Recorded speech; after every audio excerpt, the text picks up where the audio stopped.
Hello, welcome to Dungeon Bros Podcast. I'm your host Justin, and wow, I'm doing two comic book reviews on the same day.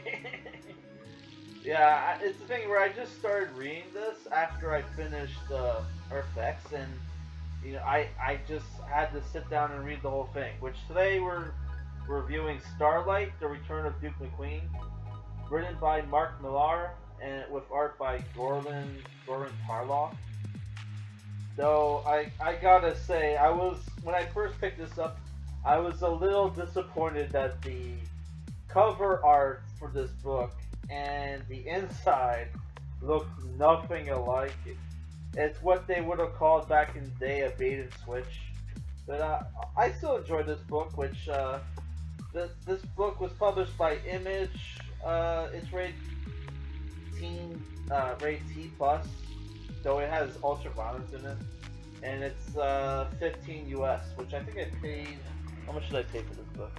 I paid $18, which is not too bad.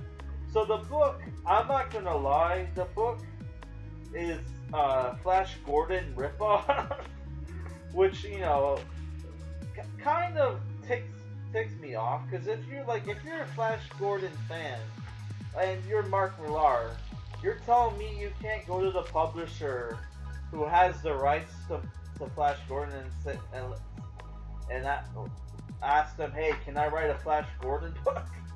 Like, come on, man. Which, I'm not a huge Flash Gordon fan. I've only ever seen the movie and the cartoon back in the day.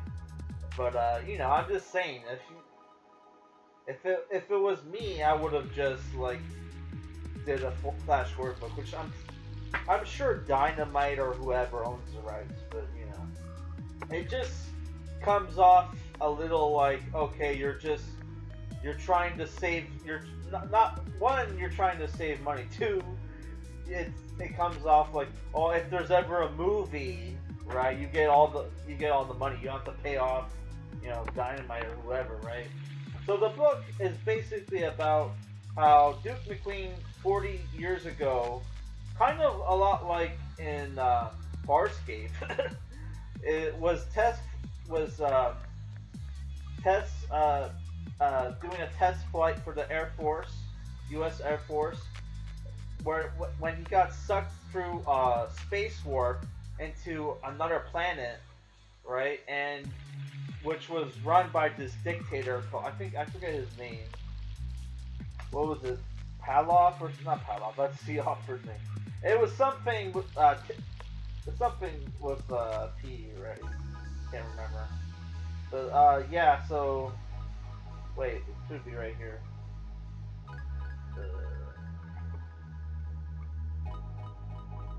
No, I can't find it.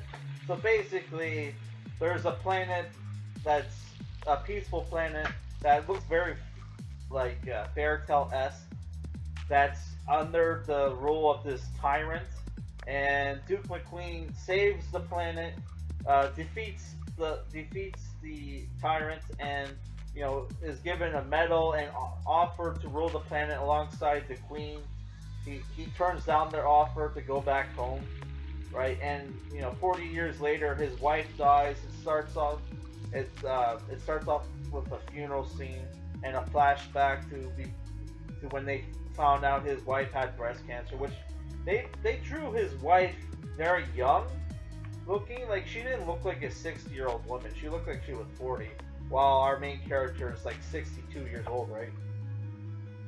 Or yeah, he said he was 62 years old, and she died of breast cancer. And the book, it comes off kind of like Gran Torino, if you ever seen that movie, right? Where you have this old man who kids don't really like him that much, and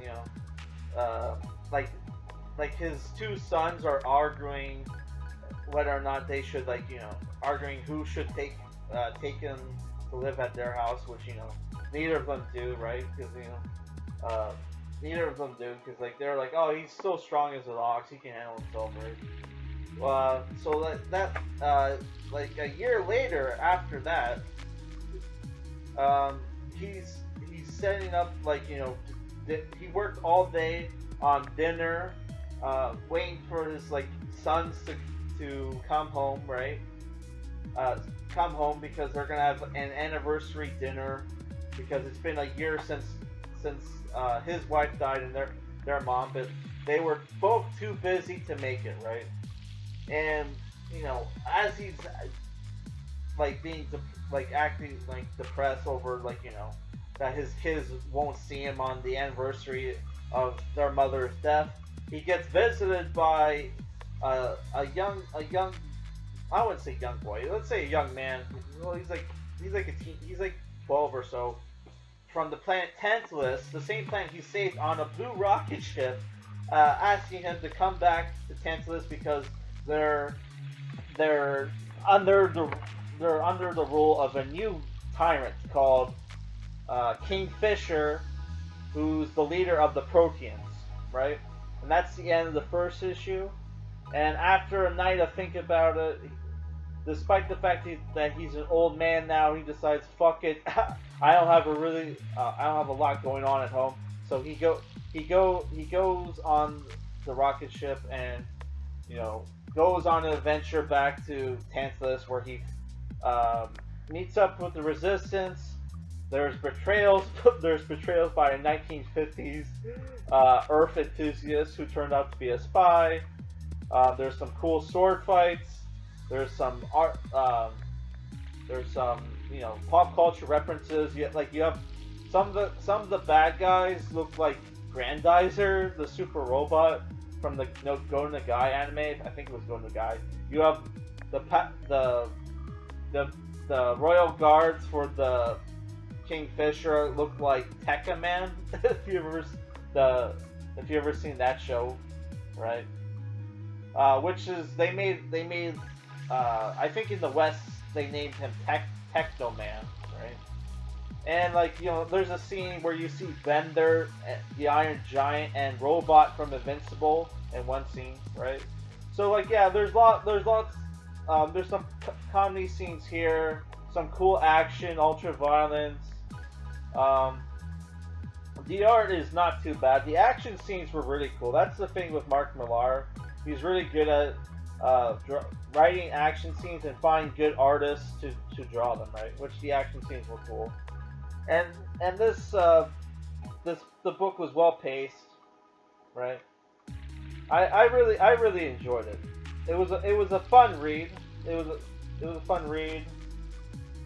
The main villain comes off a little a little stereotypical. He even has he even makes a joke where he's killing this guy using Darth Vader powers, where he uses the yearly salary, yearly taxes of the planet that he's conquered to buy himself gloves that give him telekinetic powers and telekinetic powers to kill a guy. And he's like, how does it feel that I use a year of your planet's earnings to buy this toy? It's like, wow, that was a cool scene, right? And the fact that I thought that was a little weird. He talks about how it was just a toy, but when in his fight against Duke McQueen, it's his main offense and defense, which Duke McQueen comes up with a clever way to defeat him, right? Because at the guy's palace, he hangs up the swords of his defeated enemies on the ceiling, right? Which is kind of like a reference to Game of Thrones, how they have the Iron Throne is made of the swords of the old king's enemies, right? Which is it's supposed to be 1,000 swords, and it's the one guy counted wasn't even 100, right? Yeah. Which it was Littlefinger that counted that. So I think if you're a fan of sci-fi, cool fun sci-fi adventures with a retro theme, you'll definitely enjoy this book. I'm giving this book, I would say it's a 7.5 out of 10. Would have given an A if it had better artwork. Though, for the price they're selling this book, and that's the thing about the smaller publishers, they're selling their books at way more of affordable rates than DC and Marvel. So, whatever you feel about Image and Valiant, at least they're selling their books at affordable rates. Which I can see why Image nowadays is a favorite among comic book fans, because they sell their books at, like I said, like at decent prices. Like if this was a DC or Marvel book, it would have been like $24, right? Which, you know, at like $18, I would say it's worth it if you can get it. All right, guys, that's it for this review. My next comic book review, I haven't given much thought of it. Yeah, because like this, I couldn't believe how fast I finished this book. But yeah, I'm gonna read. I kind of want to read a Justice League book. Why don't we read? I got this one out. How about we read? Where did I put it? Oh man, there it is. Justice League, Dark Side War, the Power of the Gods. All right, guys, that's it. Peace.